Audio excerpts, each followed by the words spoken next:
So let's go ahead and bring David Neal back to the conversation here. David, a good friend of yours, is going to be joining us via Skype. Let's talk about this drought. Yeah, Jim Stephkovich, my fishing buddy there in Birmingham, Alabama. Jim, thank you for being on with us again today. We always appreciate what you do, and we'll talk about what's going on in the long term here, but let's talk short term first of all. I know you got some graphics here that we can show full screen as well. This is kind of historic. I mean, you're getting close to setting some records. Absolutely, David. You know, as we look over the northern half of Alabama, all this red means that we're in an extreme to an exceptional type of drought situation going on, and only the extreme southern part of the state has escaping that right now, but their conditions are worsening as we go along as well. If we look at rainfall amounts, here in Birmingham, we should have close to 36 inches of rain. So far, we've only, we should have 45 inches of rain. We're only now 35 inches of rain, so we're almost 9 to 10 inches below normal. Some places like Anniston, 15 inches below where we should be this time of year.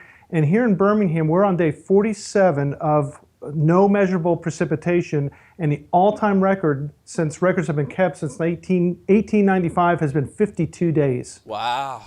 So, I mean, we're talking historic here. Now, as I'm from Birmingham, so I sort of know what's going on here into the short term, and that's probably, Jim, have you guys done the studies yet? It's been a kind of a weak tropical summer. I mean, we didn't have a whole lot of landfall of anything tropical to make up for some of that. Is that correct? Yeah, in fact, David, we got very little rainfall from any of the storms that clipped the East Coast earlier this year, like from Matthew. So very little rainfall. As you mentioned, no rain in the forecast for the next 7 to 10 days. It's only going to get worse. And of course, we're under an emergency declarations across much of the state of Alabama.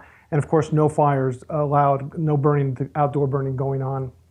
Have you had any fires take place over the last 2 or 3 weeks? I know we had an explosion not too a couple days ago there, but that was contained. But have there been any notable fires there?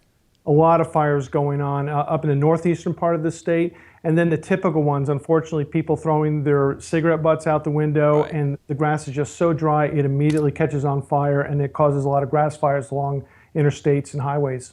So what are you telling the public there? We got about 30 more seconds. I mean, how can we help?